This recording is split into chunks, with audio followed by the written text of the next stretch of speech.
Bonsoir, bienvenue. J'espère que vous m'entendez bien, il y a beaucoup de vent aujourd'hui.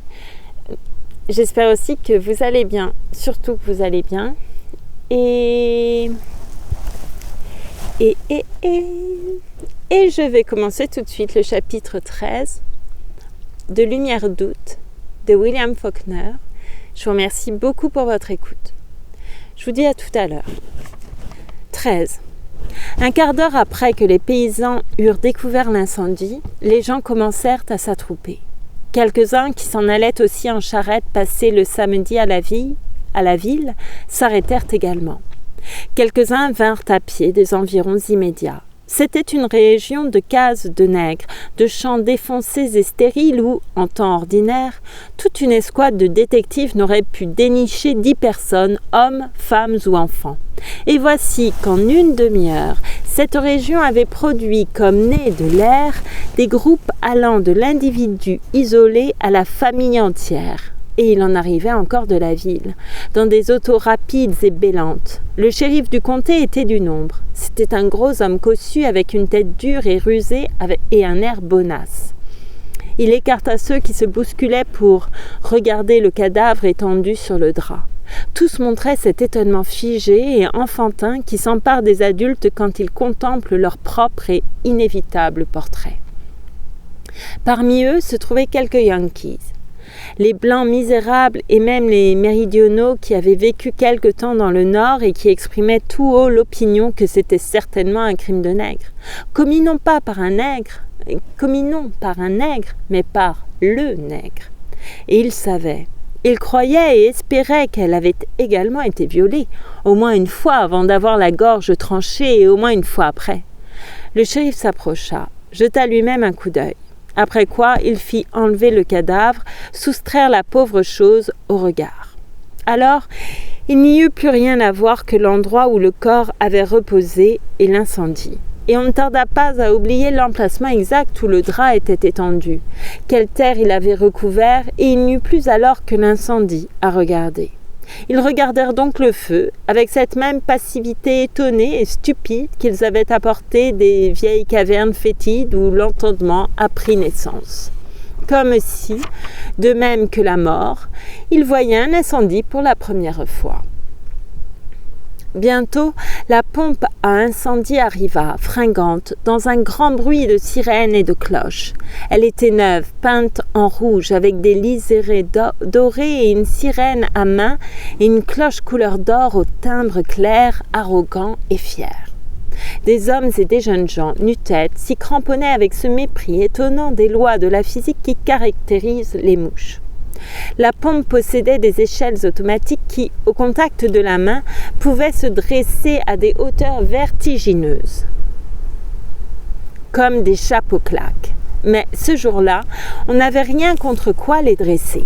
La pompe possédait aussi des enroulements nets et vierges de tuyaux qui faisaient songer aux réclames des compagnies téléphoniques dans les magazines populaires. Mais il n'y avait rien à quoi on pût les visser et rien pour couler dedans. Aussi, les hommes nu-tête qui avaient abandonné leur comptoir et leur bureau descendirent. Et celui qui faisait hurler la sirène descendit aussi. Ils s'approchèrent et on leur montra divers endroits où le drap était censé s'être trouvé. Et quelques-uns qui avaient leur revolver dans leur poche commencèrent déjà à chercher une victime à crucifier. Mais il n'y avait personne. Elle avait mené une vie si tranquille, tout occupée de ses propres affaires, qu'elle léguait à la ville où elle était née, où elle avait vécu et où elle était morte en étrangère, une sorte d'héritage d'étonnement et d'outrage qu'il ne lui pardonnerait jamais et pour lequel il ne la laisserait jamais jouir en paix de la mort, bien qu'elle leur eût offert, pour terminer, une grande fête émotionnelle, presque une orgie romaine. Pas cela. La paix ne s'obtient pas comme ça. C'est pourquoi ils s'assemblaient, se poussaient, croyant que les flammes, le sang, le corps qui était mort 3 ans auparavant et qui venait juste de se remettre à vivre, criaient vengeance. Ils ignoraient que la fureur des flammes et l'immobilité du cadavre n'étaient que les affirmations d'une limite atteinte au-delà de laquelle les hommes ne peuvent infliger ni blessure ni douleur. Pas cela. Parce que l'autre idée était plus agréable. plus agréables que les étagères et les comptoirs garnis d'objets depuis longtemps familiers, achetés non parce que l'acheteur les désirait ou les admirait, ou parce qu'il prenait quelque plaisir à les posséder, mais parce qu'il désirait tromper, inciter d'autres personnes à les acheter à plus haut prix. Et les objets qui n'avaient pas été vendus et les gens qui auraient pu les acheter et qui ne l'avaient pas fait, il fallait bien les contempler. Et les gens qui auraient pu les acheter et qui ne l'avaient pas fait, il fallait bien les contempler de temps en temps, avec colère, outrage peut-être, et désespoir peut-être aussi. Plus agréable que les études poussiéreuses où les hommes de loi attendaient aux aguets parmi les fantômes de vieilles luxures, de vieux mensonges. Plus agréable que les cabinets de consultation où les docteurs attendaient avec leurs drogues et leurs scalpels tranchants, disant aux malades, se figurant qu'ils devaient croire, sans recourir à des réclames imprimées, qu'ils travaillaient uniquement dans un but qui, une fois atteint, les laisserait sans rien à faire. Et les femmes arrivèrent aussi. Les oisives, en toilette claire et parfois hâtive, avec des regards secrets, passionnés et brillants, et des seins mystérieux et frustrés. Elles ont toujours préféré la mort à la paix. Et de leurs multiples petits talons, elles imprimaient au bout du murmure continuel « Qui l'a fait ? Qui l'a fait ?» Des points comme ceci, peut-être « Est-il encore en liberté ? Est-il libre ? Dites, dites !» Le shérif également contemplait les flammes avec exaspération et surprise, car il n'avait point d'endroit où aller perquisitionner. Il n'avait pas encore l'impression d'avoir été frustré par un agent humain. C'était le feu. Il lui semblait que le feu s'était allumé spontanément dans ce seul but. Il lui semblait que le fait grâce auquel il avait eu des ancêtres pendant assez longtemps pour pouvoir lui-même exister s'était allié au crime. Il continuait donc à marcher, l'air dérouté, affairé autour de ce monument indifférent, couleur à la fois d'espérance et de catastrophe, quand un policeman vint lui dire qu'il avait découvert, dans une case derrière la maison, des traces d'occupation récentes.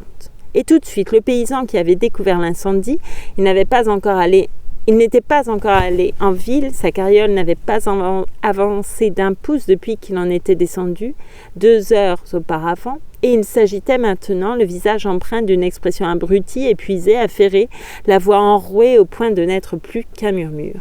Se rappela qu'il avait trouvé un homme dans la maison quand il avait enfoncé la porte. « Un blanc ?» dit le shérif. « Oui, monsieur », rebondissant comme qui dirait dans le vestibule, tout comme s'il venait juste de tomber du haut en bas des escaliers. Il voulait m'empêcher de monter. Il me disait qu'il était monté lui-même et qu'il n'y avait personne là-haut. Et quand je suis redescendu, il était parti. Le shérif regarda autour de lui. « Qui habitait dans cette case ?»« Je la croyais inhabitée, dit l'agent. « Des nègres, probablement. Elle avait peut-être bien aussi des nègres avec elle dans la maison, d'après ce que j'ai entendu dire. Ce qui m'étonne, c'est que ça ne lui soit pas arrivé plus tôt. Amenez-moi un nègre, dit le shérif. L'agent, aidé de 2 ou 3 hommes, lui amena un nègre. Qui habitait dans cette case, dit le shérif. C'est pas, Mr. Watt, dit le nègre. M'en suis jamais soucié, je sais même point qu'elle était habitée. Conduisez-le là-bas, dit le shérif. Les curieux s'étaient groupés autour du shérif, de l'agent et du nègre. Sur les yeux ardents, le simple prolongement des flammes vides avait commencé à faiblir et tous les visages étaient identiques. On eût dit que les 5 sens de tous ces gens s'étaient réduits à un seul, la vue, comme une apothéose, et les mots qui circulaient entre eux semblaient nés de l'air et du vent. Est-ce que c'est lui ? Est-ce que c'est lui qui l'a fait ? Le shérif l'a attrapé. Le shérif l'a déjà attrapé. Le shérif les regarda. « Partez tous, dit-il. Tous, allez, regardez le feu. Si j'ai besoin d'aide, je vous enverrai chercher. Allez-vous-en. » Il se retourna et se dirigea avec son groupe vers la cabane. Derrière lui, ceux qui l'avaient renvoyé s'étaient rassemblés et regardaient les 3 blancs et le noir entrer dans la case et enfermer la porte. Derrière eux, le feu mourant ronflait par intervalles, emplissant l'air d'une rumeur aussi bruyante que les voix, mais d'origine plus définie. Bon Dieu, si c'est lui, qu'est-ce que nous faisons ici ? Assassiner une blanche, le noir, enfant de... Aucun d'eux n'avait jamais pénétré dans la maison. De son vivant, il n'aurait point permis à leur femme d'aller lui faire visite.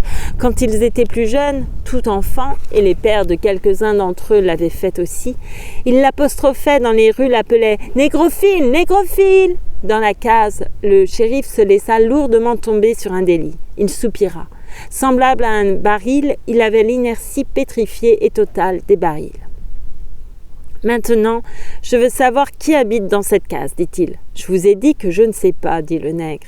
Il y avait de la mauvaise humeur dans sa voix, qui cependant était alerte, secrètement alerte. Il observait le visage du shérif. Les 2 autres blancs se tenaient derrière lui.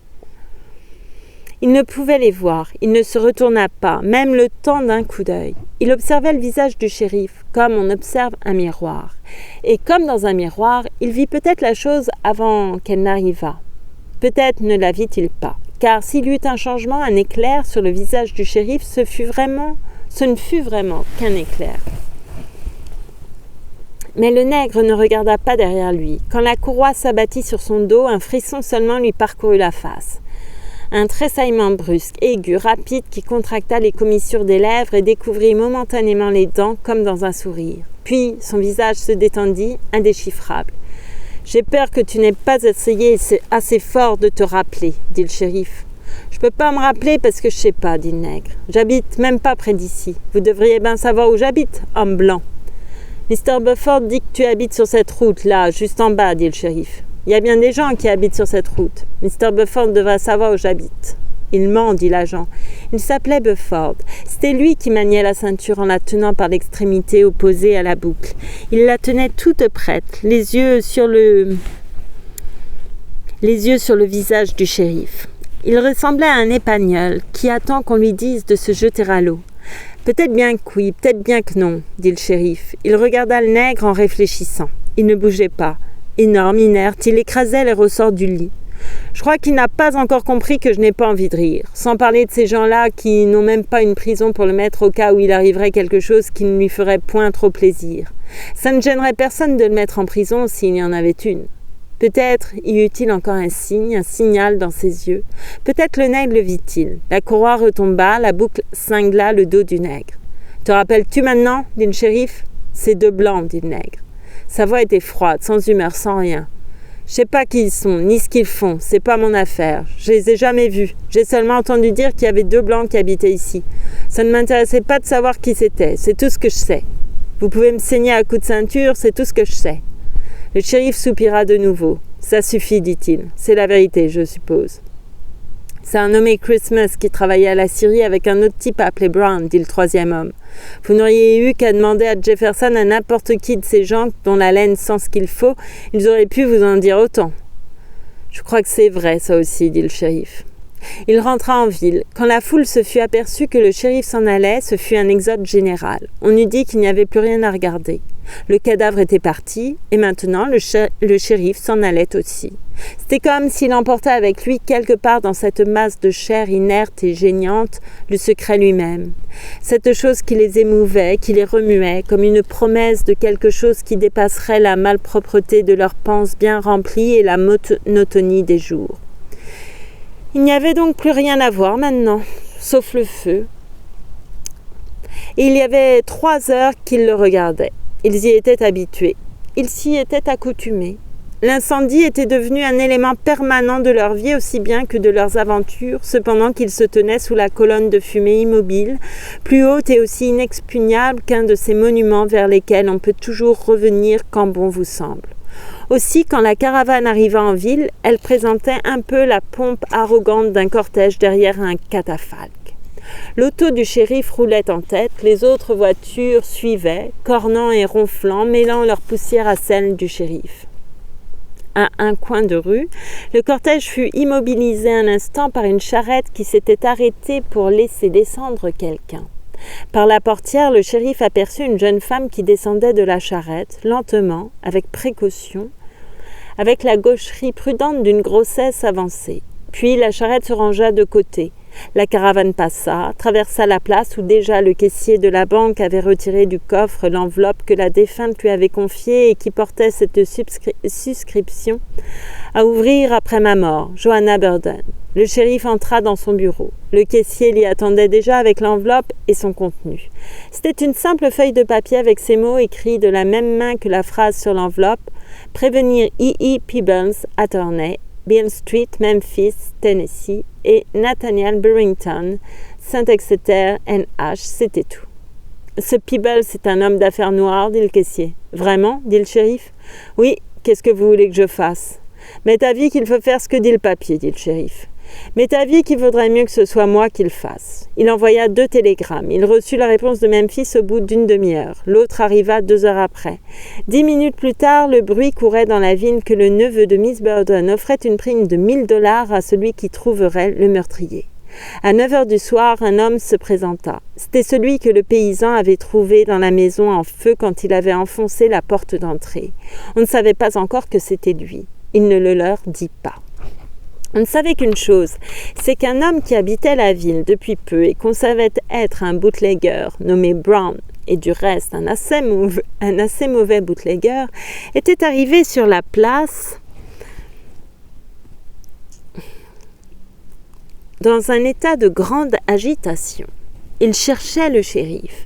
Les choses alors commencèrent à se coordonner. Le shérif savait que cet homme était en quelque sorte associé avec un autre homme, un autre étranger nommé Christmas, sur lequel, bien qu'il habitât Jefferson depuis 3 ans, on savait encore moins que sur Brown.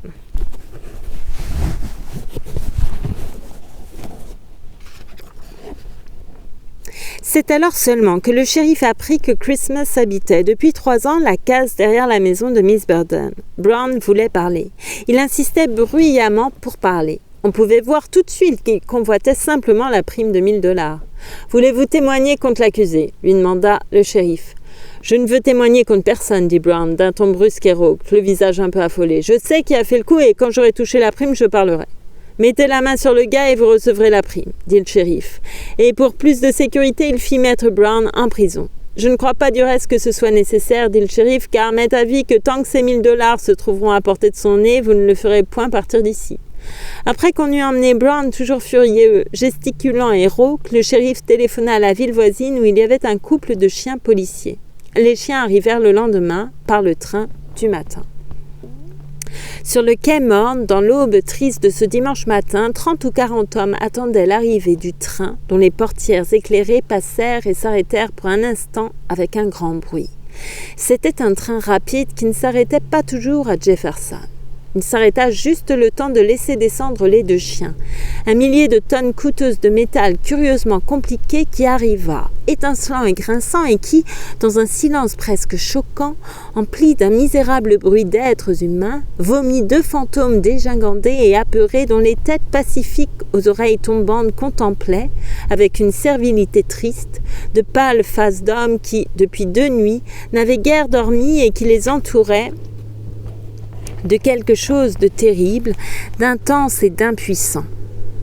On eût dit que l'offense initiale du meurtre entraînait dans son sillage et donnait à toute action subséquente quelque chose de monstrueux, de paradoxal et de faux, contraire à la fois à la raison et à la nature.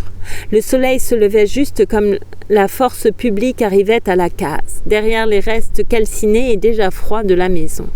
Les chiens, soit que la lumière et la chaleur du soleil leur donnassent du courage, soit qu'ils ressentissent la contagion de l'intense énervement dans lequel se trouvaient les hommes, se mirent à bondir et à japper autour de la cabane. Ils reniflaient bruyamment et, d'un commun accord, ils prirent leur course, entraînant les hommes qui les tenaient en laisse. Ils coururent côte à côte sur une centaine de mètres, puis ils s'arrêtèrent et se mirent à gratter la terre avec fureur. Ils découvrirent alors une fosse où quelqu'un avait enfoui récemment des boîtes de conserve vides. Il fallut employer la force pour emmener les chiens. On les entraîna à quelque distance de la case et on les laissa chercher à nouveau. Pendant un instant, les chiens s'agitèrent en geignant, puis ils s'élancèrent, bavant, la langue pendante, et à toute vitesse, ils emportèrent les hommes qui couraient et juraient, les entraînèrent vers la cabane où, roulant les yeux pattes raides et têtes cambrées, ils aboyèrent devant la porte ouverte.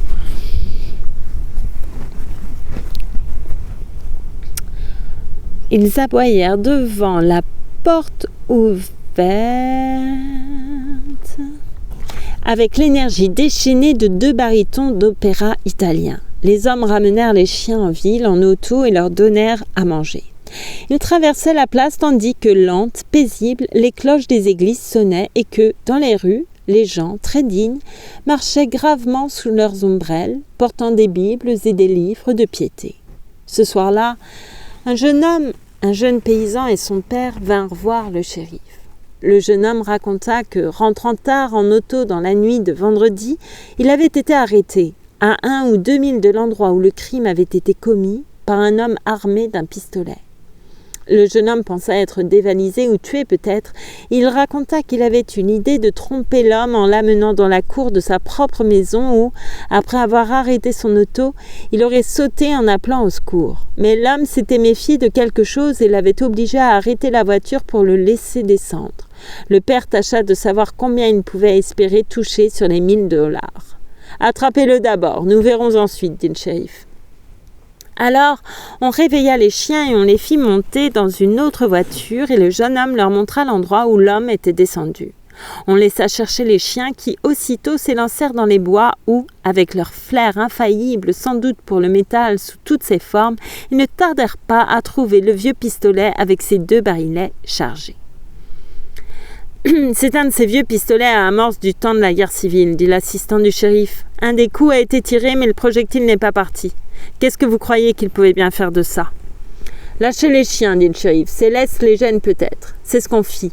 Les chiens maintenant étaient libres. Une demi-heure après, ils étaient perdus. Ce ne furent pas les hommes qui perdirent les chiens, mais les chiens qui perdirent les hommes. Ils se trouvaient juste de l'autre côté d'un petit cours d'eau, derrière un escarpement, et les hommes pouvaient les entendre très distinctement. Ils n'aboyaient plus maintenant avec orgueil, assurance, plaisir peut-être. Le son qu'ils émettaient était une longue plainte traînante, désespérée. Les hommes cependant ne cessaient de les rappeler à grands cris, mais sans doute les bêtes ne pouvaient les entendre. Leurs 2 voix étaient reconnaissables, et pourtant la plainte servile au son de cloche paraissait ne sortir que d'une gorge, comme si les 2 animaux étaient tapis côte à côte. Au bout d'un moment, les hommes les trouvèrent ainsi, tapis dans un fossé. Leurs voix ressemblaient alors à des voix d'enfants. Les hommes s'accroupirent jusqu'à ce qu'il fît assez jour pour aller reprendre leurs autos. C'était alors lundi matin. Le lundi, la température commença à s'élever. Le mardi, après la chaleur du jour, la nuit, l'obscurité est étouffée, immobile, oppressante. À peine entré dans la maison, Byron sent les coins de ses narines blanchir et se tendre à l'odeur lourde de cette maison mal tenue par un homme. Et quand Hightower approche, l'odeur de chair grasse et mal lavée et de linge douteux, cette odeur de négligence sédentaire, d'excès de chair statique insuffisamment baignée, est presque trop forte pour lui. En entrant, Byron pense comme il a déjà pensé, c'est son droit. Ce n'est pas ma façon de vivre, mais c'est la sienne, et c'est son droit. Et il se rappelle qu'un jour, il avait cru trouver la réponse, comme par inspiration, par divination. C'est l'odeur de sainteté. Naturellement, elle nous semble désagréable à nous, qui sommes mauvais et souillés de péché. Ils sont assis de nouveau face à face, dans le cabinet de travail. Le bureau et la lampe allumée les séparent. Byron est de nouveau assis sur la chaise dure. Il baisse la tête, immobile. Sa voix a quelque chose de sobre, de têtu. La voix d'un homme qui dit quelque chose de déplaisant et d'incroyable. Je vais lui chercher un autre endroit, un endroit où elle sera moins en vue, où elle pourra... Hightower observe son visage baissé. Pourquoi la faire changer si elle se trouve bien où elle est, avec une femme auprès d'elle en cas de besoin? Byron ne répond pas. Il reste assis, immobile, tête basse. Son visage est buté, immobile. En le regardant, Hightower pense, c'est qu'il arrive tant de choses. Il arrive trop de choses, c'est cela. L'homme accompli engendre tellement plus qu'il ne peut ou ne devrait supporter. C'est ainsi qu'il s'aperçoit qu'il peut supporter n'importe quoi, c'est cela. C'est cela qui est terrible, le fait qu'il peut supporter n'importe quoi, n'importe quoi. Il observe Byron. Est-ce que c'est seulement à cause de Mrs. Bird qu'elle va s'en aller? Byron ne lève toujours pas la tête, il parle toujours du même ton tranquille, buté. Il lui faut un endroit où elle se sentira en quelque sorte chez elle. Elle n'a plus beaucoup de temps maintenant et dans une pension de famille où il n'y a guère que des hommes, une chambre où elle sera tranquille quand le moment sera venu, sans que tous les maquignons et les jurés du tribunal qui passent dans le corridor. Je comprends, dit Hightower. Il regarde le visage de Byron. Et vous désirez que je la prenne ici? Byron veut parler, mais l'autre continue, sa voix est froide, uniforme. Impossible, Byron. S'il y avait une autre femme ici dans la maison, c'est dommage du reste avec toutes ces chambres. Et la tranquillité, c'est à elle que je pense, vous comprenez, pas à moi. Peu m'importe ce qu'on dirait, ce qu'on penserait. Je ne demande pas cela. Byron ne lève pas les yeux. Il peut sentir que l'autre le surveille. Il sait bien du reste que ce n'est pas cela que je veux dire. Il le sait, il a dit cela comme ça pour rien. Je sais ce qu'il pense. M'est avis que je m'y attendais. M'est avis qu'il n'y a pas de raison pour qu'il pense autrement que les autres, même en ce qui me concerne. Vous devriez le savoir, il me semble. Il le sait peut-être. Mais Byron ne lève pas les yeux pour voir. Tête basse, il continue de cette même voix sourde, plate, tandis que de l'autre côté du bureau, Hightower, assis plus que droit dans son fauteuil, regarde le visage émacié de l'homme en face de lui, le visage tanné par le grand air, épuisé par le travail. Je ne veux pas vous mêler à tout ça. Après tout, cela ne vous regarde pas, vous ne l'avez même pas vue, la femme. Et je ne crois pas que vous ne la voyiez jamais. M'est avis que lui non plus, vous ne l'avez jamais vue. Seulement voilà, j'avais pensé que peut-être sa voix s'arrête. De l'autre côté du bureau, le pasteur inflexible le regarde, attend sans lui venir en aide. Quand il s'agit de ne pas agir, je crois qu'un homme peut, en toute confiance, prendre conseil de lui-même. Mais quand il s'agit d'agir, m'est avis qu'il vaut autant demander le plus de conseils possible. Mais je ne veux point vous y mêler, je ne veux pas que cela vous tracasse. Je le sais bien, dit Hightower. Il observe le visage baissé. Je n'appartiens plus au monde des vivants, pense-t-il. C'est pourquoi il est inutile que j'essaie de me mêler d'intervenir. Il ne m'entendrait pas plus que cet homme, cette femme, même cet enfant ne m'entendrait. Ne ferait attention à moi si j'essayais de reprendre ma place dans la vie. Mais vous m'avez dit qu'elle sait qu'il est ici. Oui, dit Byron rêveur. Là-bas où je croyais si bien ne courir aucun danger de faire du mal à personne, homme, femme ou enfant. Et elle n'était pas plutôt arrivée que je lui racontais toute l'histoire. Ce n'est pas ce que je veux dire. Vous ne saviez pas vous-même à ce moment-là. Je veux dire le reste, lui et Il y a 3 jours de cela. Elle doit le savoir que vous le lui ayez dit ou non. Elle doit déjà l'avoir entendu raconter. Christmas? Byron ne lève pas les yeux. Je n'ai rien dit de plus, après qu'elle a eu mentionné la petite cicatrice blanche près de la bouche.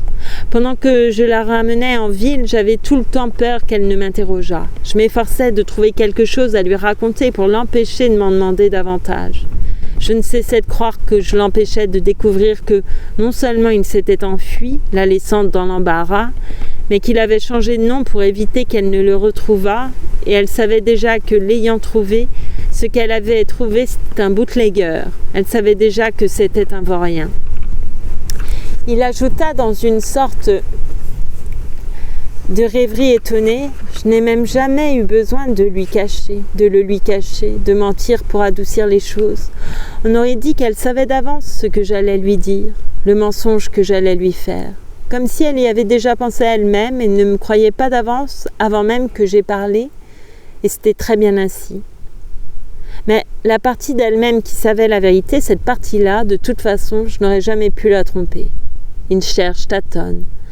L'homme inflexible derrière son bureau ne lui vient pas en aide. C'est comme si elle était en 2 parties. L'une sait qu'il est un chenapan, mais l'autre croit que lorsqu'un homme et une femme vont avoir un enfant, le Seigneur pourvoira à ce qu'ils soient ensemble quand le moment sera venu, comme si Dieu surveillait les femmes pour les protéger contre les hommes. Et si le Seigneur ne juge pas à propos de laisser les 2 parties se réunir et comparer, pour ainsi dire, ce n'est pas moi qui pourrais le faire non plus. Erreur, dit Hightower. Par-dessus le bureau, il regarde Byron immobile, buté, le visage ascétique, le visage d'un ermite qui a vécu longtemps dans un endroit désert où soufflent des bouffées de sable. Elle n'a qu'une seule chose à faire sans retourner en Alabama dans sa famille. Je ne crois pas, dit Byron. Je ne crois pas, dit Byron. Il dit cela brusquement, avec une décision subite, comme s'il n'avait fait qu'attendre ce moment-là. Elle n'aura pas besoin de faire ça. M'est avis qu'elle n'aura pas besoin de faire ça. Mais il ne lève pas les yeux. Il peut sentir que l'autre le regarde. Est-ce que Brown sait qu'elle est à Jefferson? Pendant un instant, Byron esquisse presque un sourire. Sa lèvre se retrousse, léger mouvement, presque une ombre, sans gaieté. Il a été trop occupé. Il court après ses $1000. C'est drôle de le voir. Il a l'air d'un homme qui, incapable de jouer un air, souffle bien fort dans une trompette dans l'espoir que, dans 1 minute, ça deviendra de la musique. Amené sur cette place toutes les 12 ou 15 heures, les menottes aux mains, alors que vraisemblablement on ne pourrait pas l'en faire partir même en lâchant sur lui ses chiens policiers.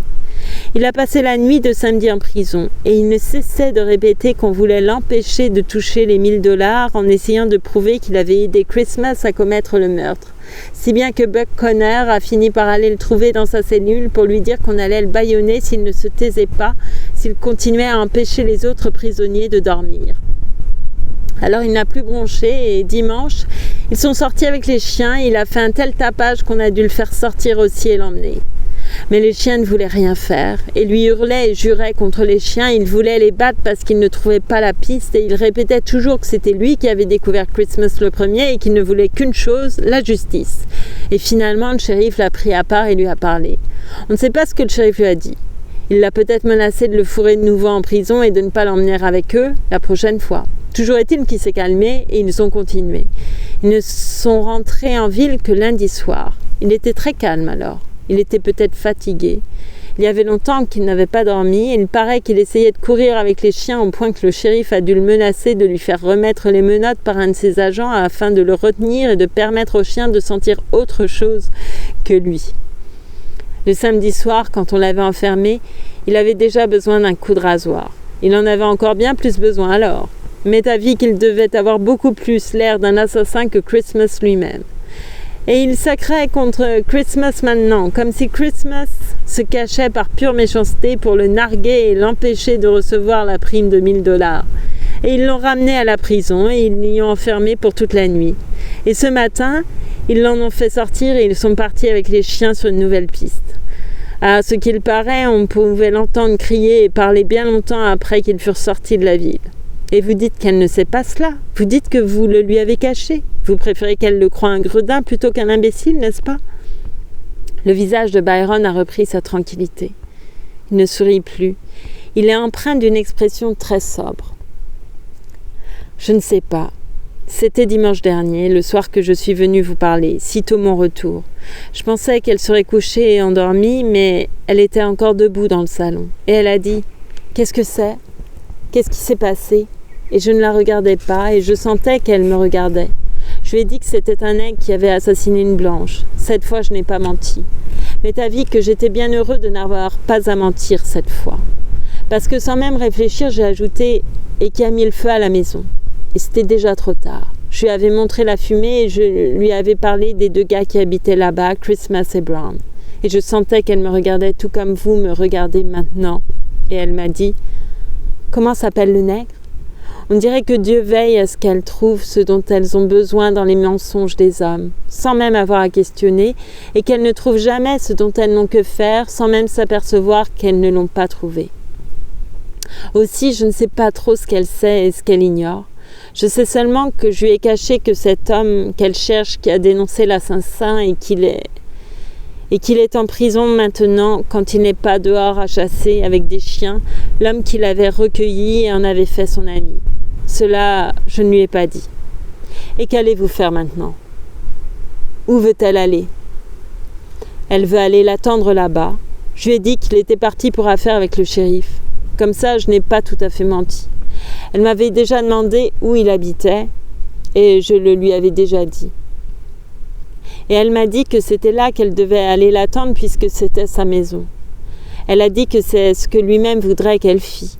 Et je ne pouvais pas lui dire le contraire, que cette case était bien le dernier endroit du monde où il voudrait la voir venir. Elle voulait y aller le soir même, dès mon retour de la Syrie. Elle avait noué son baluchon, elle avait mis sa capeline et elle m'attendait pour la mener chez lui. J'étais partie toute seule, dit-elle, mais je n'étais pas bien sûre de la route. Et j'ai dit oui. Mais que c'était trop tard aujourd'hui et que nous irions demain. Et elle a dit, nous avons encore 1 heure avant la nuit. Il n'y a que 2000, n'est-ce pas ? Et je lui ai dit qu'il fallait attendre parce qu'il fallait d'abord que je m'informe. Et elle a dit, vous informez à qui ? Est-ce que ce n'est pas la maison de Lucas ? Et je pouvais sentir qu'elle m'observait. Et elle a dit, je croyais que vous m'aviez dit que c'était là que Lucas habitait. Et elle m'observait et elle a dit, qui est ce pasteur avec qui vous allez tout le temps parler de moi ? Et vous allez la laisser aller habiter là-bas ? Ça vaudrait peut-être mieux. Elle y serait tranquille et elle serait plus loin de tous les racontars tant que l'affaire durera. Autrement dit, elle a ça dans l'idée et vous allez la laisser faire. Vous ne voulez pas l'arrêter. Byron ne lève pas les yeux. Après tout, c'est sa maison.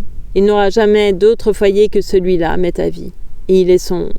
là-bas, toute seule, avec un enfant sur le point de naître. Les maisons les plus proches des cases de nègres à plus de 500 mètres. Il observe le visage de Byron. J'ai pensé à ça.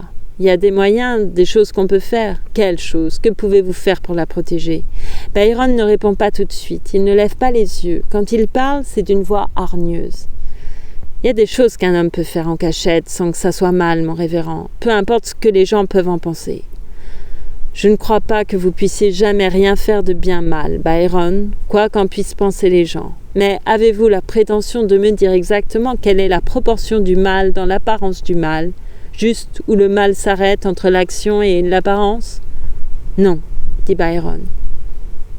Puis il bouge légèrement. Il parle comme si lui aussi s'éveillait. J'espère que non. Il me semble que j'essaie de faire pour le mieux avec mes propres lumières. Et voilà le premier mensonge qu'il m'ait jamais fait, pense Hightower, qu'il ait jamais fait à personne, homme ou femme, et à lui-même aussi peut-être. Par-dessus le bureau, il regarde le visage buté, bourru et sobre, qu'il n'a pas encore regardé. Mais peut-être n'est-ce pas encore un mensonge parce qu'il ne sait pas lui-même que c'en est un. Il dit « Eh bien... » Il parle maintenant avec une espèce de fausse brusquerie que démentent ses bajoux flasques et ses yeux sombres et caverneux. « C'est entendu, vous allez l'emmener là-bas, dans la maison où il habite, et vous veillerez à ce qu'elle y soit confortablement installée, et vous veillerez à ce que personne ne l'y dérange, jusqu'à ce que tout soit fini. Et puis vous direz à cet homme, ce Birch Brown, qu'elle est ici. Et il se sauvera, dit Byron. Il ne lève pas les yeux, et cependant, il semble traversé par une vague d'exaltation, de triomphe. Il ne peut pas la maîtriser, la cacher. Il est déjà trop tard pour essayer. Pour le moment, il n'essaie pas de la maîtriser. Il s'est renversé lui aussi sur sa chaise et pour la première fois, il regarde le pasteur avec un visage confiant, audacieux, débordant. L'autre soutient son regard sans broncher. « C'est ça que vous voudriez qu'il fasse ?» dit Hightower. Ils sont assis sous la lampe. Le chaud silence fourmillant de la nuit étouffante entre par la fenêtre ouverte. Réfléchissez à ce que vous faites. Vous essayez de vous interposer entre le mari et la femme. Byron s'est repris. Son visage n'est plus triomphant, mais il regarde fixement le vieillard.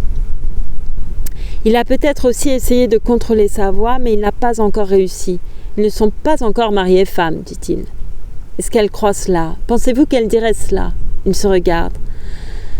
Ah, Byron, Byron, que sont quelques mots murmurés devant Dieu en face de la constance d'une femme, en face de cet enfant? Oh, il ne se sauvera peut-être pas s'il obtient cette prime, cet argent. Sans doute, il se saoulera assez avec ses $1000 pour faire n'importe quoi, même se marier. Ah, Byron, Byron.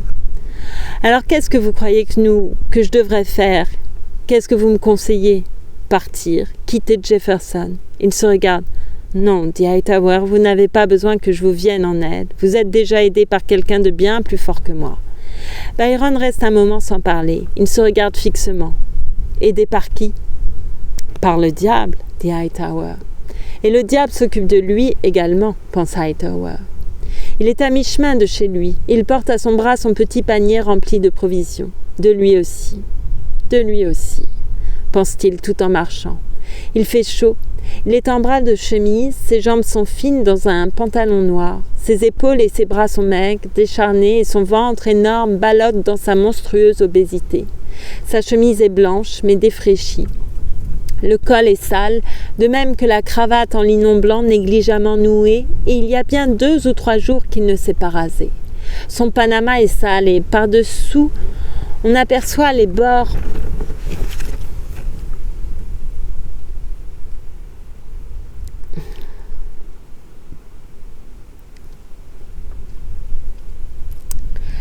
d'un mouchoir sale placé entre le chapeau et le crâne pour combattre la chaleur. Il a été en ville. comme il y va 2 fois par semaine pour faire son marché. Dégingandé, informe, avec sa barbe grise et ses yeux qui abritent des verres fumés, ses mains bordées de noir et l'âcre odeur de chair sédentaire et mal lavée. Il est entré dans le magasin odorant et encombré, le seul magasin où il se serve, et il a payé content ce qu'il a acheté. Alors, on a fini par trouver la trace de ce nègre, dit le propriétaire. Ce nègre, dit Hightower. Il s'est immobilisé alors qu'il remettait dans sa poche la monnaie qu'on venait de lui rendre. Cet homme, l'assassin, j'avais toujours dit qu'il y avait quelque chose en lui, qu'il n'était pas blanc. Il y avait quelque chose de drôle chez lui. Mais on ne peut rien dire aux gens tant qu'on l'a trouvé, dit Hightower. Je crois bien qu'on l'a trouvé. Cet idiot-là n'a même pas eu l'intelligence de quitter le comté. Le shérif a téléphoné par tout le pays et ce sacré enfant de... était ici, sous son nez, tout le temps. Et il se penchait sur le comptoir, au-dessus de son panier rempli. L'angle du comptoir qu'il pouvait sentir contre son ventre lui donnait une impression de solidité et de stabilité. Il aurait plutôt cru que c'était toute la terre qui oscillait lentement, qui se préparait à bouger. Puis il lui sembla que le comptoir oscillait peu à peu, comme quelque chose qu'on lâche graduellement, sans hâte et avec beaucoup d'habileté, car l'œil s'y trompait, croyait que les misérables étagères avec leurs boîtes de conserve piquées de chiures de mouches, que le marchand lui-même derrière son comptoir n'avait pas bougé, derrière son comptoir n'avait pas bougé. Alors attendez, je reprends ça.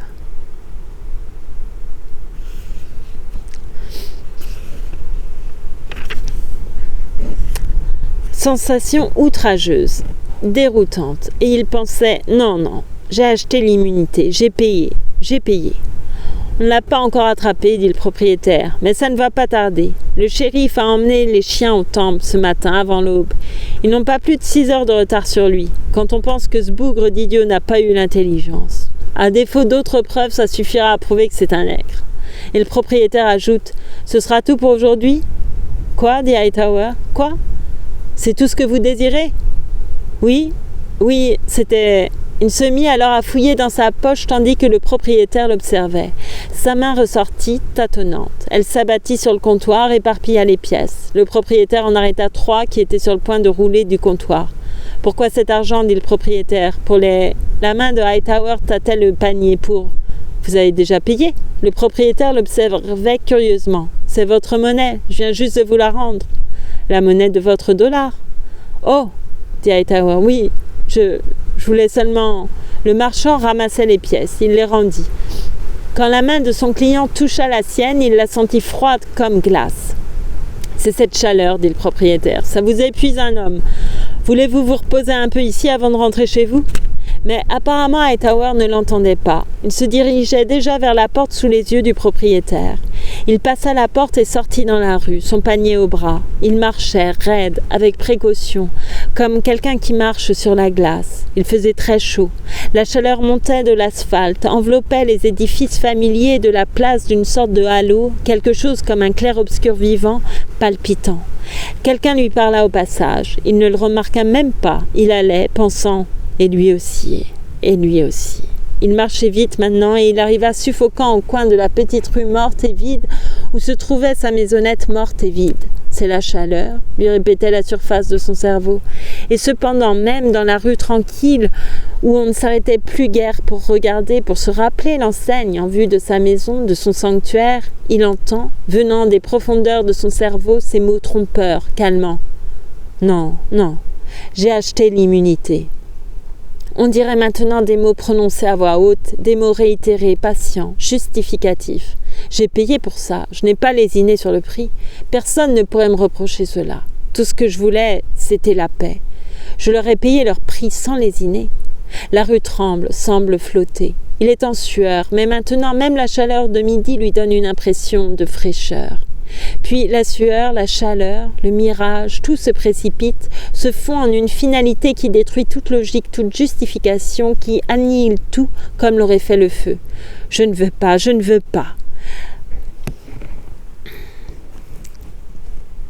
Je suis pas du tout sûre qu'on m'entende. Il y a vraiment énormément de vent. Je continue. Quand, à la nuit tombante, assis à la fenêtre de son bureau, il vit Byron entrer dans la lumière du réverbère et en sortir, il se dressa soudain sur sa chaise. Donc il fut surpris de voir Byron à cette heure-là. Tout d'abord, quand il reconnut la silhouette, il pensa « Ah, j'avais dans l'idée qu'il viendrait ce soir. Ce n'est pas lui qui pourrait supporter même l'apparence du mal. » Tout en pensant cela, il tressaillit, se redressa. Après avoir reconnu la silhouette qui s'approchait en pleine lumière, il crut un instant s'être trompé. Il savait cependant qu'il ne se trompait pas, que ça ne pouvait être que Byron, puisqu'il avait déjà franchi la grille du jardin. Il y a un grand changement dans Byron. Cela se voit dans sa démarche, dans son allure. Penché en avant, Hightower se dit, comme s'il avait appris l'orgueil ou la méfiance. Byron marche la tête haute. Il va vite, le corps très droit. Soudain, Hightower dit presque à voix haute. Il a fait quelque chose, il a commencé à agir. Il fait claquer sa langue, penché dans l'embrasure sombre, les yeux fixés sur la silhouette qui, traversant rapidement le rectangle de la fenêtre, s'avance vers la véranda, vers l'entrée de la maison où, une minute après, Hightower entend ses pieds et le coup qu'il frappe. Et il n'a pas offert de me raconter, pense-t-il. J'aurais écouté, je l'aurais laissé penser tout haut devant moi. Déjà, il traverse la salle, s'arrête près du bureau pour allumer la lampe. Il va à la porte d'entrée. « C'est moi, mon révérend, » dit Byron. « Je vous ai reconnu, dit Hightower, bien que cette fois vous n'ayez pas buté contre la marche. Vous êtes venu dans cette maison un dimanche soir, mais jusqu'à aujourd'hui, Byron, vous n'étiez jamais entré sans buter contre la première marche. » C'était la note qui, d'habitude, accompagnait l'arrivée de Byron. Attitude un peu supérieure, où la légèreté s'alliait à la cordialité pour mettre le visiteur à son aise et, de la part du visiteur, cette lente méfiance campagnarde qui est une forme de la politesse. Parfois, Hightower avait l'impression d'attirer Byron dans la maison simplement par un souffle d'air judicieusement appliqué, comme si Byron portait un voile. Mais cette fois, Byron est entré avant que Hightower ait pu finir sa phrase. Il entre tout de suite avec cet air nouveau, à mi-route entre l'assurance et la défiance. « Et m'est avis que vous allez vous apercevoir que vous aimez encore bien moins me voir entrer sans trébucher qu'en trébuchant, dit Byron. Est-ce un espoir ou une menace, Byron ? Oh, je n'ai nulle intention de menacer, dit Byron. Ah, dit Hightower. Autrement dit, vous n'avez nul espoir à offrir. Allons, me voilà toujours prévenu. J'étais prévenu dès que je vous ai aperçu dans la lueur du réverbère. Mais au moins, vous allez m'en parler. Me dire ce que vous avez déjà fait, même si vous n'avez pas jugé bon de m'en parler avant. Il s'approche de la porte du cabinet de travail. Byron s'arrête. Il se retourne et lève les yeux vers le visage au-dessus de lui. « Alors, vous savez, dit-il, vous l'avez déjà entendu dire ?» Et bien qu'il n'ait pas bougé la tête, il ne regarde plus Hightower. « Après tout, dit-il. » Il répète « Après tout, l'homme a la langue libre, la femme aussi. Mais j'aimerais bien savoir qui vous l'a dit. Non pas que j'ai honte, non pas que j'ai eu l'intention de vous le cacher, je suis venu vous le dire dès que j'ai pu. » Il se trouve juste devant la porte de la pièce éclairée. Hightower remarque alors que les bras de Byron sont chargés de colis, de paquets qui ont l'air de contenir de l'épicerie. « Quoi ?» dit Hightower. « Qu'êtes-vous venu me raconter ? Mais entrez donc. » Peut-être sais-je déjà de quoi il s'agit, mais je veux voir votre figure quand vous me le direz. Vous voyez que moi aussi je vous préviens, Byron. Ils entrent dans la pièce éclairée. Les paquets sont bien de l'épicerie. Lui-même en a assez porté des paquets de ce genre pour savoir. « Asseyez-vous, dit-il. »« Non, dit Byron, je ne vais pas rester assez longtemps. » Il est debout, sobre, réservé, avec son air habituel de bonté, mais avec quelque chose de décidé, sans arrogance, de confiance, sans excès d'assurance. L'air d'un homme qui va faire quelque chose qu'une personne chère ne comprendra pas, n'approuvera pas, et qu'il sait cependant être juste, tout comme il sait que l'ami sera de l'opinion contraire. Il dit « Ça vous déplaira, mais il n'y a rien d'autre à faire. J'espère que vous verrez la chose ainsi, mais j'en doute. Et nous n'y pouvons rien, je suppose. » De l'autre côté de la table, Hightower, qui s'est assis, l'observe gravement. « Qu'avez-vous fait, Byron ?» Byron parle de cette voix nouvelle, cette voix brève, concise, où chaque mot se détache net, sans hésitation. Je l'ai conduite là-bas ce soir. J'avais déjà arrangé, bien nettoyé la case. Elle est installée maintenant. C'était son désir. Il n'a jamais eu d'autre foyer, il n'en aura jamais d'autre et m'est avis qu'elle a droit à en profiter, surtout que le propriétaire n'y est pas en ce moment. Retenu ailleurs, si j'ose dire. Je sais que vous ne m'approuverez pas. Vous pouvez me donner des tas de raisons, des bonnes. Vous me direz que, puisqu'il ne possédait pas cette cabane, je n'aurais pas dû la lui donner. Je veux bien. C'est peut-être vrai. Mais il n'y a pas d'âme qui vive par ici et dans tout l'État de Mississippi pour dire qu'elle n'a pas le droit d'y habiter. Vous me direz que, dans sa position, elle devrait avoir une femme auprès d'elle. Très bien. Il y a une négresse assez vieille pour avoir un peu de bon sens, qui habite à moins de 100 mètres. Elle peut l'appeler sans bouger de sa chaise ou de son lit. Vous me direz que ce n'est pas une blanche. Et je vous demanderai ce qu'elle pourrait bien l'attendre des femmes blanches de Jefferson quand le bébé naîtra, alors qu'elle est à Jefferson depuis 8 jours à peine et qu'elle ne peut causer 10 minutes avec une femme sans que celle-ci comprenne qu'elle n'est pas mariée. Et tant que ce vaurien sera sur terre, tant qu'elle pourra en entendre parler de temps à autre, il n'y a pas à espérer qu'elle se marie. Le moment venu, quelle aide peut-elle attendre des blanches? Oh, elles veilleront à ce qu'elle ait un lit et des murs pour la cacher aux gens de la rue. Ce n'est pas ce que je veux dire. Et m'est avis qu'on serait excusable de dire que c'est bien tout ce qu'elle mérite et rien de plus, étant donné que ce n'est pas derrière des murs qu'elle a attrapé la silhouette qu'elle a maintenant. Mais le bébé n'a pas été consulté. Et même s'il l'avait été, du diable si un pauvre petit drôle, avec la perspective qu'il attend dans ce bas monde, mérite mieux que... Enfin, je suis sûre que vous me comprenez, que vous pourriez le dire vous-même. Derrière le bureau, Hightower l'observe, l'écoute parler de cette voix uniforme, retenue, ne se trouvant à court de mots que lorsqu'il arrive à quelque chose de trop nouveau, de trop imprécis, pour lui permettre de faire plus que sentir. J'arrive au 3e point. Une blanche là-bas, toute seule. Vous n'allez pas aimer ça non plus. Vous aimerez ça encore bien moins que le reste. Ah, Byron. Maintenant, la voix de Byron est maussade, mais il a toujours la tête haute. Je n'habite pas dans la cabane avec elle, j'ai une tante. Elle n'est pas tout contre non plus, juste assez près pour que je puisse l'entendre en cas de besoin. Et j'ai mis un verrou à la porte. N'importe qui peut venir, à n'importe quel moment, on me trouvera toujours sous ma tente. Ah, Byron. Je sais bien que vous ne pensez pas ce que la plupart des gens penseraient, ce qu'ils pensent. Je sais que vous avez trop de bon sens pour ça, même si ce n'était pas... Je sais que vous avez dit ça parce que vous savez ce que les autres vont penser.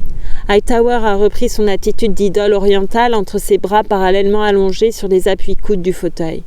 Partez, Byron, partez. Maintenant, tout de suite. Quittez cet endroit pour toujours, cet endroit terrible. Terrible. Je peux le lire en vous. Vous allez me dire que vous venez d'apprendre ce que c'est que l'amour. Je vous dirai que vous venez juste d'apprendre ce que c'est que l'espoir. L'objet n'a pas d'importance ni pour l'espoir, ni même pour vous. Il n'y a qu'une fin à tout cela, qu'une fin à la route sur laquelle vous vous êtes engagé, le péché ou le mariage. Et vous n'êtes pas un homme à accepter le péché. Oui, Dieu me pardonne. Avec un homme comme vous, il faudra que ce soit le mariage ou rien. Et vous insisterez pour que ce soit le mariage. Vous la convaincrez. Peut-être l'avez-vous déjà fait. Il faudrait seulement qu'elle le sût, qu'elle voulût l'admettre. Sans cela, pourquoi serait-elle heureuse de rester ici, sans faire aucun effort pour trouver l'homme qu'elle est venue chercher ? Je ne peux pas vous dire. Choisissez le péché, car non seulement vous me haïriez, mais vous transporteriez cette haine sur elle. C'est pourquoi je vous dis partez, maintenant, tout de suite, détournez la face et ne regardez plus derrière vous, mais passe là, Byron. Il se regarde. Je savais que cela ne vous plairait pas, dit Byron. M'est avis que j'ai bien fait de ne pas m'asseoir, de ne pas me conduire en invité. Mais je ne m'attendais pas à cela, à ce que vous vous attaquiez vous aussi à une femme déshonorée et trahie. Une femme qui a un enfant n'est jamais trahie. Le mari d'une mère, qu'il soit le père ou non, est déjà un cocu. Profitez donc au moins de la seule chance sur 10, Byron. Si vous voulez vous marier, il y a des femmes seules, des jeunes filles, des vierges. Ce n'est pas juste que vous vous sacrifiez pour une femme qui a déjà choisi une fois et qui maintenant voudrait bien revenir sur son choix. Ce n'est pas bien, ce n'est pas juste. Dieu n'a point voulu cela quand il a institué le mariage. Mais l'a-t-il institué ? Ce sont les femmes qui ont institué le mariage. Me sacrifier ? Moi, me sacrifier ? Il me semble que le sacrifice, pas pour elle. Pour les Lena Grove, il y a toujours 2 hommes dans le monde, et leur nombre est légion, des Lucas Birch et des Byron Bunch. Mais il n'y a pas de femme, pas de Lena qui mérite d'avoir les 2. Pas une seule femme. Il y a eu de braves femmes qui ont été martyrisées par des brutes, en état d'ivresse par exemple, mais quelle femme, bonne ou mauvaise, a jamais souffert d'une brute autant que les hommes ont souffert des femmes les meilleures? Répondez-moi, Byron. Ils parlent tranquillement, sans chaleur, prenant le temps de peser leurs mots, comme deux hommes déjà inexpugnables dans la fermeté de leurs convictions. Vous avez probablement raison, dit Byron. En tout cas, ce n'est pas à moi à vous dire que vous avez tort, et m'est avis que ce n'est pas à vous non plus à me dire que j'ai tort, même si c'est vrai. Non, dit Hightower. Même si c'est vrai, dit Byron. Aussi, je crois qu'il vaut mieux que je vous souhaite une bonne nuit. Il ajoute tranquillement, il y a un bon bout de route jusque là-bas. Oui, dit Hightower. Autrefois, j'y allais moi-même, de temps en temps. Il y a bien 3000. 2, dit Byron. Alors il se détourne. Hightower ne bouge pas. Byron change de bras les paquets qu'il n'a pas lâchés. « Je vais vous dire bonsoir, dit-il en se dirigeant vers la porte. « Je vous reverrai bientôt, je pense. »« Oui, dit Hightower. Si je peux vous être utile à quelque chose, si vous aviez besoin de quelque chose, de drap, de couverture, par exemple.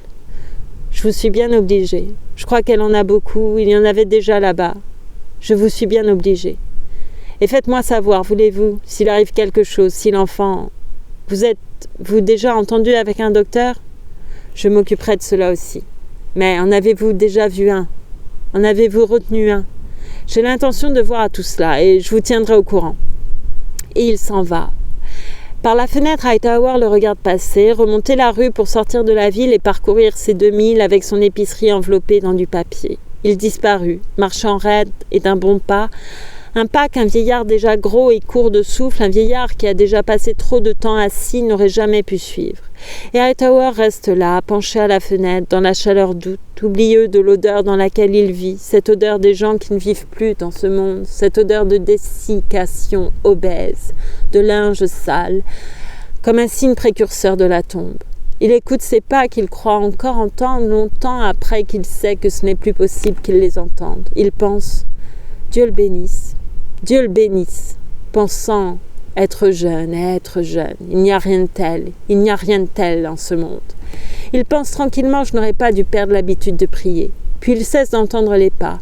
Il n'entend plus que les myriades d'insectes interminables. Penché à la fenêtre, il respire la chaude et riche odeur maculée de la terre, se rappelant qu'étant jeune, il avait tant aimé l'obscurité, tant aimé se promener, s'asseoir seul sous les arbres la nuit. Le sol, l'écorce des arbres prenait alors un caractère d'actualité sauvage. Il lui semblait empli, évocateur de demi-volupté, de demi-terreur, étranges et sinistres. Il craignait cela, il avait peur. Il aimait ce sentiment de peur. Puis, un jour, au séminaire, il s'aperçut qu'il n'avait plus peur. C'était comme si une porte se fût fermée quelque part. Il n'avait plus peur des ténèbres. Il en avait horreur seulement. Il les fuyait, se réfugiait entre les murs, vers la lumière artificielle. Oui, pense-t-il, je n'aurais jamais dû perdre l'habitude de la prière. Il s'éloigne de la fenêtre. Un des murs du bureau est couvert de livres. Il s'arrête devant eux. Il cherche jusqu'à ce qu'il ait trouvé celui qu'il désire. C'est Tennyson. Les pages sont cornées. Il le possède depuis qu'il étudiait au séminaire. Il s'assied sous la lampe et l'ouvre. Il ne faut pas longtemps. Bientôt, le joli langage galopant, la langueur anémique pleine d'arbres sans sève, de débauches déshydratées, commence à flotter, douce, rapide et paisible. Cela vaut mieux que la prière. Et l'on n'a pas à se préoccuper de penser tout haut. Il lui semble écouter, dans une cathédrale, un eunuque psalmodier dans une langue qu'il n'a même pas besoin de ne pas comprendre. Et c'est la fin du chapitre 13.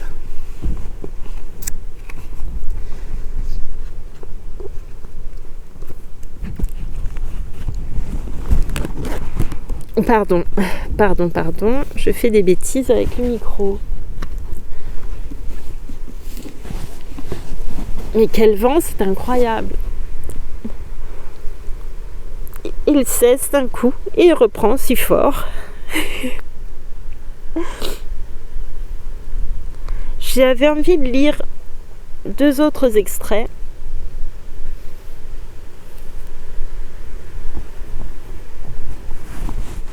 Tout à l'heure, j'ai écouté une partie d'émission on parlait du populisme.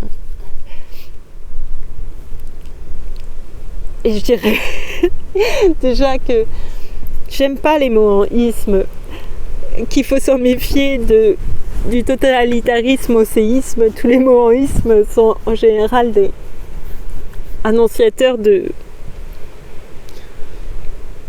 catastrophes. Mais je trouvais ça assez... Ouais, je sais pas, il y aurait tellement de choses à dire et le problème c'est que il y avait des choses intéressantes et en même temps, à la fin, ils opposaient populisme et démocrate. Mais peut-être que c'était pour parler de ce qui se passe outre-Atlantique. Mais je trouvais ça un petit peu étrange. Après, il y avait des choses intéressantes sur l'individualisme dans nos sociétés, sur le fait qu'il faille peut-être remettre du lien entre les gens. Parce qu'il parlait aussi évidemment, il parlait de la démocratie, de l'exercice de la démocratie, et puis il parlait de Rousseau. Le pauvre Rousseau, il me semble avoir été compris que par Nietzsche. En même temps, c'est de sa faute, il avait qu'à s'exprimer plus clairement. Je plaisante, c'est une blague. Mais peut-être, oui, je me suis dit en fait que Nietzsche avait compris où Rousseau voulait en venir, sans y parvenir lui-même. Et finalement, c'est ça le jeu. Mais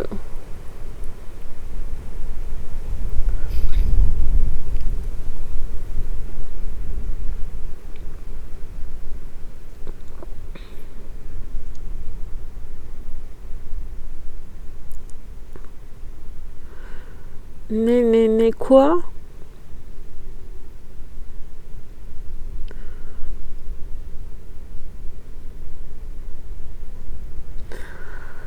À la fin, il parlait de...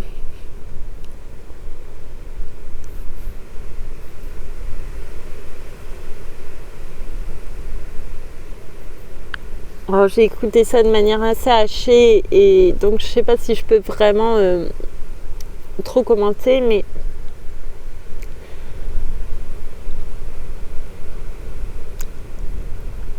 il parlait des biais cognitifs, d'essentialiser des sortes de... Comment on appelle ça? D'entités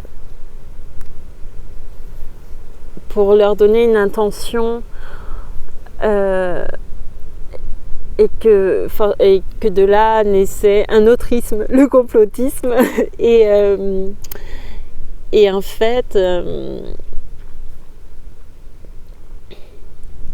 me disais, déjà que dans ces émissions-là, ils ont tendance à utiliser beaucoup de mots savants et des mots justement avec des ismes et des choses comme ça, et ce qui crée alors que il me semble que tout peut être expliqué très clairement et très simplement, mais qu'on a tendance à pas le faire, peut-être pour justifier les hautes études. Alors il parlait de ça aussi, qu'avant j'ai entendu ça aussi à un moment, qu'avant c'était plus entre les classes sociales que se jouait l'affrontement, et qu'en fait maintenant c'était plus une sorte de mépris des intellectuels par rapport à ceux qui n'avaient pas pu faire d'études, et que ils ont dit beaucoup de choses et une chose qui m'a un petit peu, j'ai dit ah bon, là, et je trouvais ça un petit peu dangereux de dire ça même, de dire que finalement les seuls qui étaient préoccupés par la laïcité aujourd'hui c'était le RN, qui se préoccupait le plus de la laïcité, c'était la RN. J'ai trouvé ça étrange, dangereux un peu de dire ça, mais bon. Et tout ça pour dire quoi? Oui, que je trouvais ça bizarre de dire que c'était un biais cognitif, parce que si on peut dire, bon, si pour, je veux dire que n'importe qui aujourd'hui peut arriver facilement à la conclusion que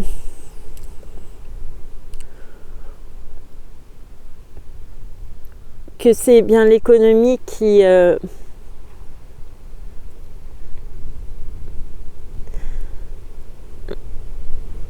l'économie et le système économique qui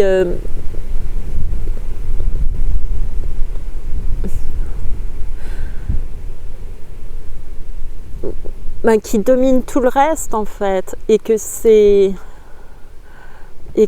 on évolue au sein du capitalisme, son but c'est quand même la croissance sans fin, et d'aller dire que c'est un biais cognitif que d'imaginer que, je vais le dire autrement, que les masses populaires,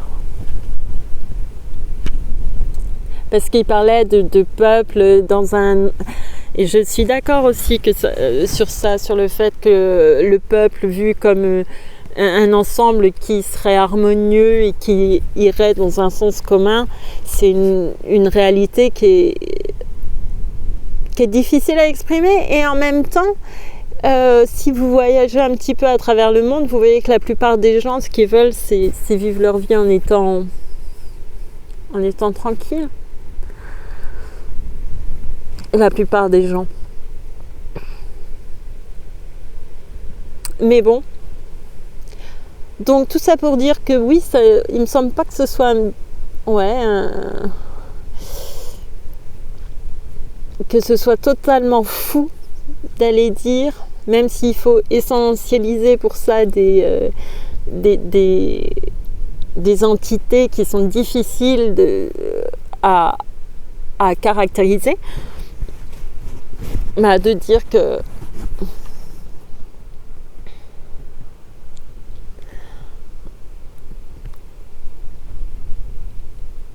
l'essence même du capitalisme va à l'encontre des intérêts des masses,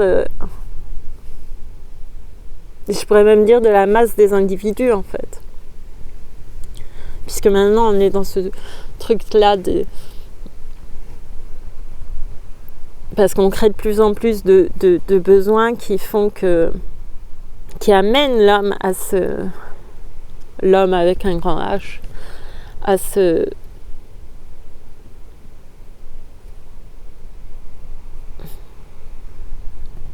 à s'isoler, même s'il y a plein de mouvements et de choses qui font un sens contraire aujourd'hui, et notamment aussi à des niveaux beaucoup plus au niveau local ou des choses comme ça. J'ai extrêmement froid, je peux pas rester là à dire tout et n'importe quoi, mais je voulais lire 2 autres extraits. J'ai eu un geste vraiment... Ce n'était pas un salut nazi hier parce que j'ai pleuré et puis j'avais pas de mouchoir et j'ai fait des mouvements et à un moment j'ai fait quelque chose, mais je crois que de toute façon ce n'était pas le bon bras, et heureusement, mais je sais que j'étais là traumatisée, et je me dis que finalement mon angoisse d'avoir peut-être fait ça malencontreusement était la meilleure justification au fait que ça a été un accident.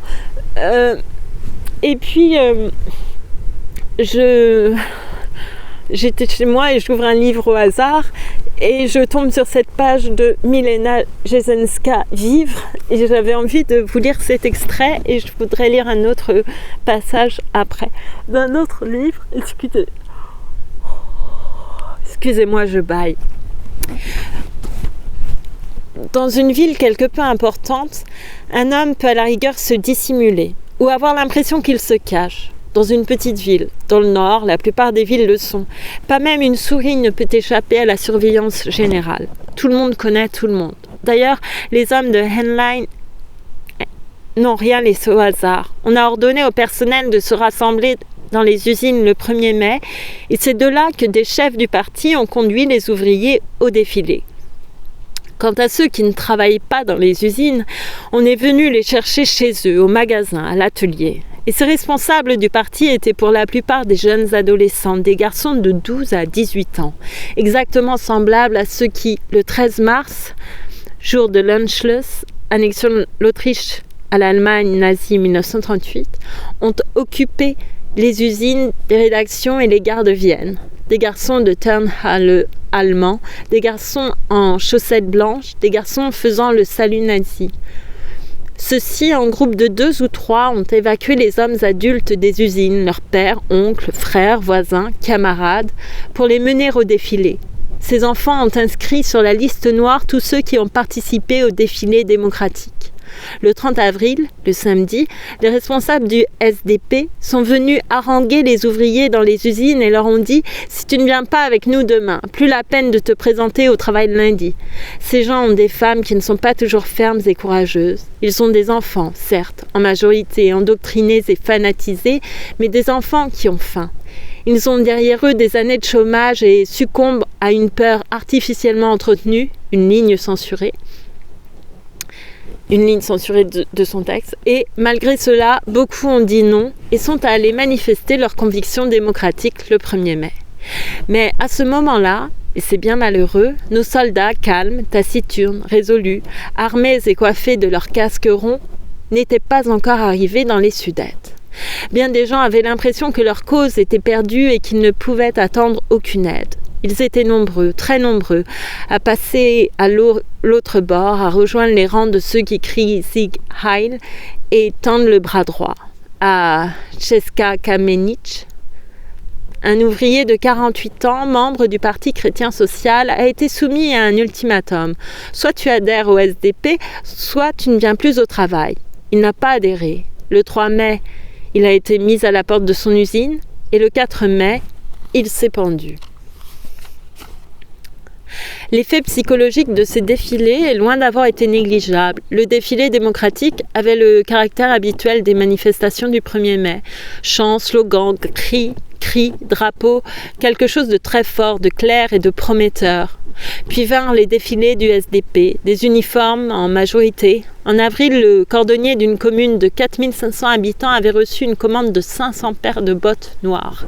Au pas de loi, en rang serré, le bras droit levé, et scandant au rythme d'une marche militaire « Sieg Heil ». Les petites bourgades ont tremblé sous l'écho de ces pas parce que ce n'était pas là une manifestation pour le progrès et la justice sociale et que ce n'était pas non plus un défilé militaire. Les soldats ici ne feraient peur à personne. 8 lignes censurées. Voilà. J'ai été tombée sur cet extrait, je voulais vous le lire et je vais lire un dernier extrait. C'est le début de Louis Guillou, Le pain de rêve, que j'ai lu tout à l'heure. Tchou-tchou. Première partie, le grand-père. L'enfance est un paradis. Mon livre d'école était farci de belles images, dont je m'enchantais. Il s'en trouvait 2 surtout où je revenais plus volontiers, 2 images morales. La première représentait un ouvrier rentrant chez lui, ivre et chancelant, la casquette de traviole, la moustache dégoûtante, l'œil mauvais et les poings déjà brandis. Sa femme, maigre et haillonneuse, ses enfants serrés d'épouvante autour d'elle et son dernier-né sur les bras, regardaient venir cet homme avec un air de désespoir où l'accusation même restait sans force. Le logis, sous les combles, n'était qu'un taudis. Du linge séchait un peu partout, point de feu dans l'âtre et rien sur la table. Tout était laid, triste, le tableau même de la misère. Sur la page voisine, une autre image rayonnait. Il avait suffi que l'homme ne fût plus un ivrogne pour que tout changeât. L'affreux taudis était devenu une pimpante demeure. Plus question de comble, c'était une belle pièce claire et bien carrée que représentait l'image. Un fourneau rouge rougeoyait, un vrai fourneau avec son cendrier, sa chaudière et son robinet de cuivre.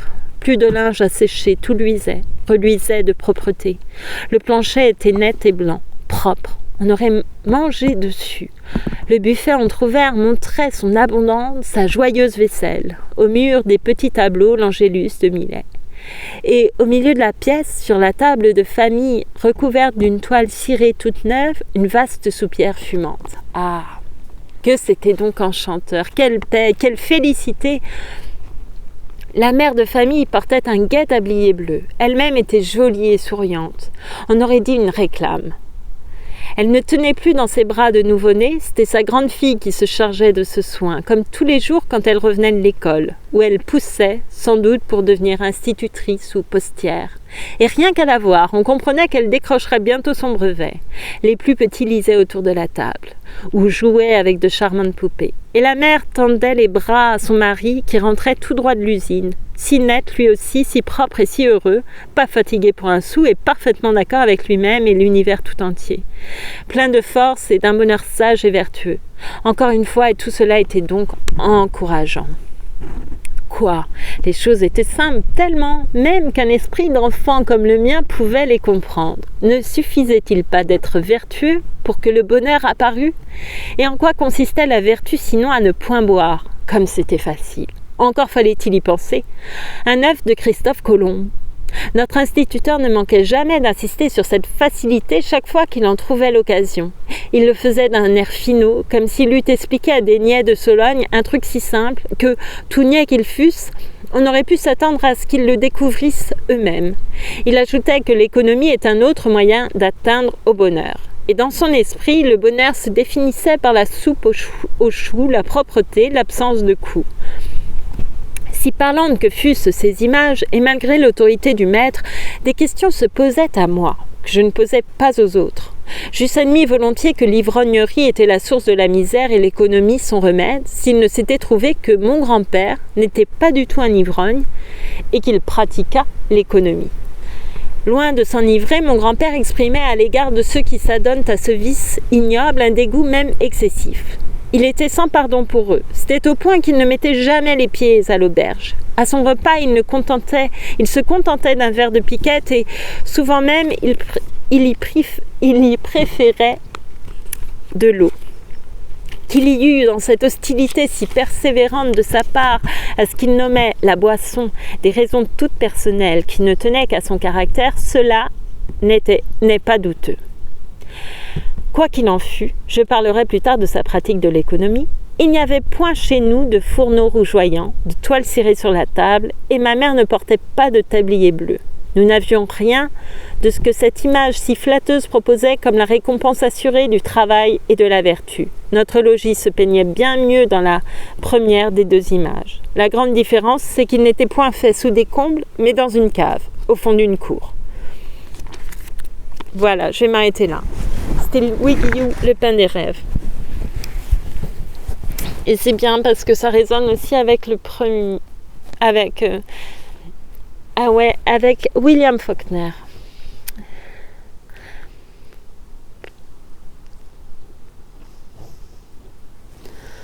Ah là là. Vous savez, c'est drôle. Enfin, c'est drôle, non, ça n'a rien de drôle.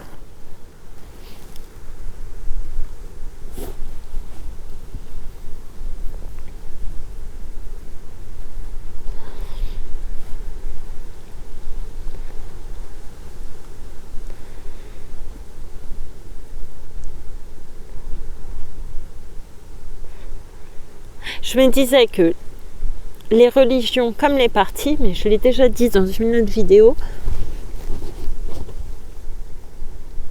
les partis politiques, je veux dire, vont à l'encontre de l'harmonie.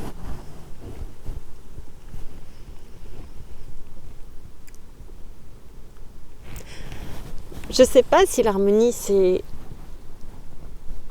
est possible réellement, puisque tout le monde veut toujours avoir raison et veut parler plus fort et dominer l'autre. Je ne sais pas si tout le monde veut dominer.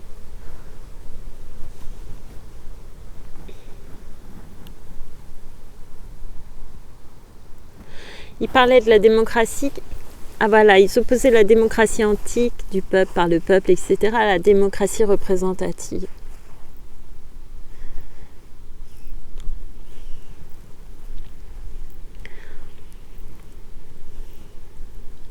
Si la démocratie représentative fonctionne mal souvent, c'est parce que, en tout cas, je pense, en tout cas, dernièrement, avec des contre-exemples, on pourrait dire ça, c'est que finalement, quand les personnes qui représentent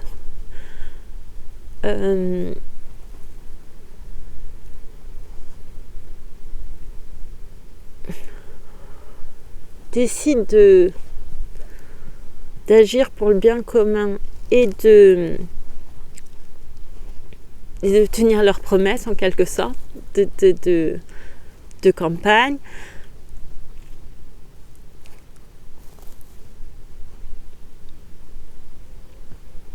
finalement ça semble bien se passer, sauf que tout le monde, en tout cas dans les médias, ça se passe mal pour elle.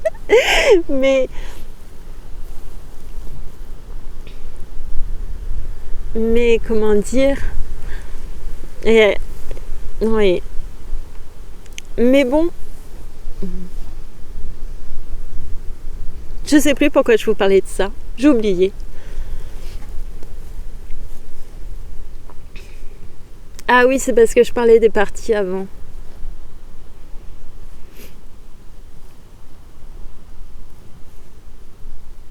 Et de l'harmonie, c'est ça. J'avais oublié. J'ai vraiment très froid.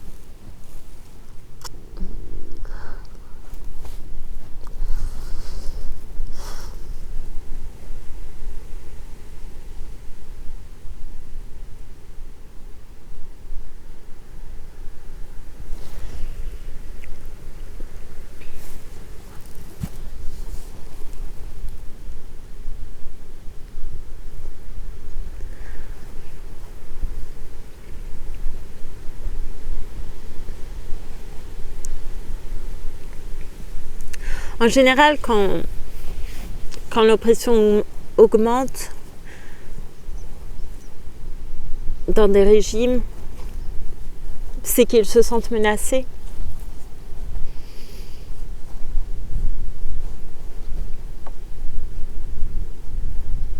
À travers l'histoire, c'est ce qu'on peut observer en tout cas. Oh là là, j'ai tellement froid. Je vous remercie beaucoup pour votre écoute. Je fais des fois des commentaires qui ont parfois à voir avec les lectures et des fois qui ont des ramifications plus complexes dans ma tête, peut-être, ou pas du tout d'ailleurs, pas complexes. En tout cas, je vous souhaite une très belle nuit, beaucoup de douceur, beaucoup d'amour et prenez soin de vous surtout. Merci beaucoup. À bientôt.